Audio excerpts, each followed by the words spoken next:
No dia seguinte, o irmão Bosworth veio me mostrar uma foto de um esqueleto. Ele relatou: Irmão Brana, Florence Nightingale está ligando de Durban, África do Sul, para que você vá orar por ela. E contou: ela é a tataraneta, algo assim, da falecida Florence Nightingale, de todos os. Eu pensei, é outra dessas renomadas. Eu afirmei, irmão Bosworth, com todas essas coisas acontecendo, eu não posso, estou prestes a encerrar em um momento. E disse, quero que você pegue a última parte disso agora para que você saiba. E você vai me ouvir falar algo daqui a pouco. Quero que você anote. Eu afirmei, irmão Bosworth, eu não posso ir. Do jeito que as coisas estão agora, não posso ir. E concluí, vamos orar. Nós nos ajoelhamos no piso, ele e eu, minha filhinha e minha esposa, nos ajoelhamos no piso e oramos. E eu clamei, Deus, se tu curares essa senhorita Nightingale, então isso será um sinal para eu ir para a África, porque eu sempre quis ir lá, até aquele povo e levar isso para eles. E eu orei, se tu a curares. Eu me esqueci disso. Semanas se passaram, 6 ou 8 semanas. A mulher tinha que ser segurada. Vocês viram a foto dela na revista A Voz da Cura. Nós a temos aqui.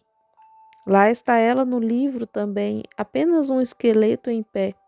Bem, ela não conseguia comer, pois tinha um câncer no duodeno. Assim, no duodeno. E um grande tumor maligno que obstruía a passagem. Nada podia descer.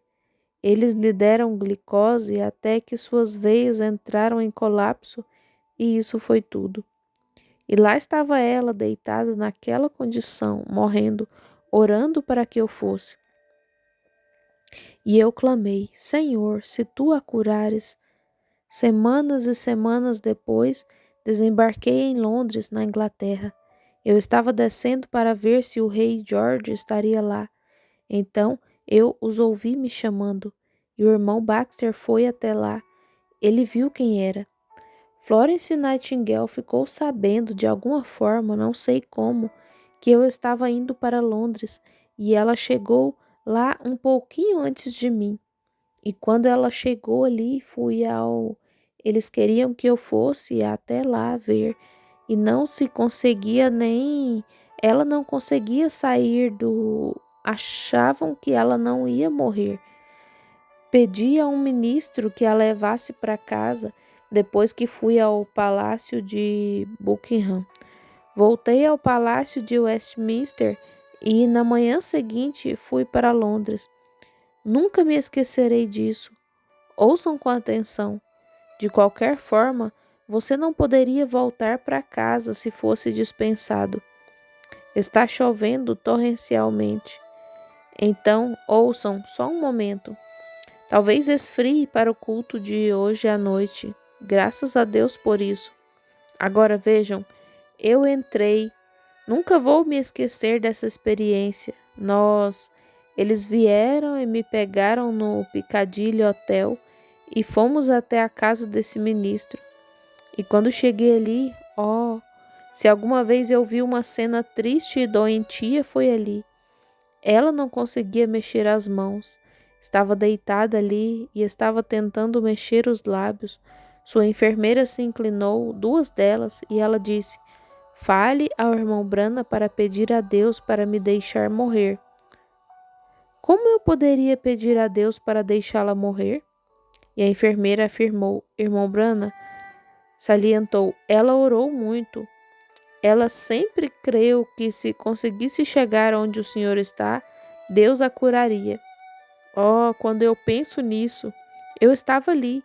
Ali estavam o irmão Baxter, o irmão Lindsay, o irmão Moore, aqueles ministros anglicanos, todos eles, e as enfermeiras, uma mulher moribunda. Ela estava tentando mover os lábios, algo mais e algumas lágrimas rolando pelo rosto, só ossos. A enfermeira se abaixou e afirmou: Ela quer que eu levante a mão dela para o Senhor. E eles levantaram aquela mão esquelética e a colocaram na minha, e estava tão dura quanto aquele osso. Que sensação! E ela disse algo. A enfermeira se abaixou. Ela quer que vocês vejam o corpo dela. Esta é uma audiência mista, mas lembrem-se de mim como um médico. Eles tiraram o lençol de cima dela. Oh, como o seu coração ficaria partido! Como uma mulher está em seu seio aqui, toda afundada até as costelas. Eram apenas costelas ali, apenas uma estrutura como uma múmia. E seu corpo aqui embaixo, seus quadris, até mesmo tão fino, até o anel do quadril. A pele estava grudada entre eles, grudada ali. Oh, não sei como eles conseguiram mover a pobre coitada. Como ela estava viva, eu não sei. A parte mais grossa dela estava bem aqui, na parte do estômago, e era mais ou menos assim. Eu nunca vi. Suas pernas eram mais ou menos desse tamanho. Eu perguntei: Ela consegue se mover?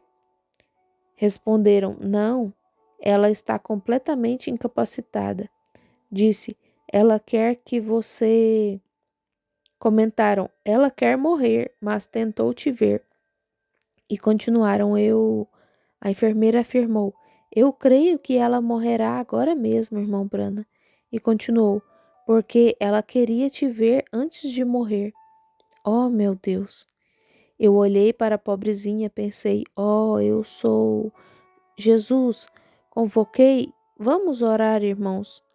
Todos se ajuntaram, ajoelhamos ao redor da cama e por ali, e estávamos orando. Havia uma pequena janela como esta. Agora, se eu puder me situar geograficamente, a janela ficava naquela direção, e havia muita neblina e escuridão na Inglaterra. Isso foi mais ou menos em abril.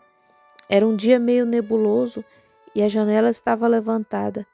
Eram 2 andares e estava assim lá. Era a situação. Vocês sabem como é a Inglaterra, vocês que acabaram de vir de lá. Então, eu me ajoelhei dessa forma, posicionado para o Oriente. Seria a partir dali. E todos eles se ajoelharam, e eu ia dirigir a oração. E eu orei: Pai nosso que estás nos céus, santificado seja o teu nome. E quando eu disse isso, algo veio esvoaçando, esvoaçando, esvoaçando, esvoaçando, vindo através dos arbustos assim, e uma pequena rolinha pousou na janela. Ela começou a andar de um lado para o outro, para cima e para baixo, bem acima de mim, mais ou menos nessa distância, olhando para baixo e arrulhando. Cru, cru, cru, um bichinho inquieto, andando para lá e para cá, no parapeito da janela, andando de um lado para o outro. E eu clamei: Deus Todo-Poderoso, o Criador dos céus e da terra e o doador de todas as boas dádivas, eu te peço que tuas bênçãos possam repousar sobre esta pobre mortal moribunda. E, Deus Todo-Poderoso, que me separou de minha mãe e me alimentou todos os dias de minha vida, sabe que em meu coração não posso pedir por sua morte, quando ela tem orado tanto por sua vida. Ó Deus, tu disseste: a oração fervorosa e eficaz de um justo. E eu sei que um homem justo não é justo em si mesmo, mas confiando na graça de Jesus Cristo, peço que tu sejas misericordioso com ela. E concluí: Deus, nada mais posso fazer senão entregá-la a ti agora. Ó meu Pai, ouça-me em nome de teu Filho Jesus. E encerrei: Amém. Quando eu disse amém, a pequena rolinha simplesmente andou inquieta para lá e para cá ali e voou para longe. E quando ela voou, aqueles ministros tinham parado de orar e estavam observando a pomba.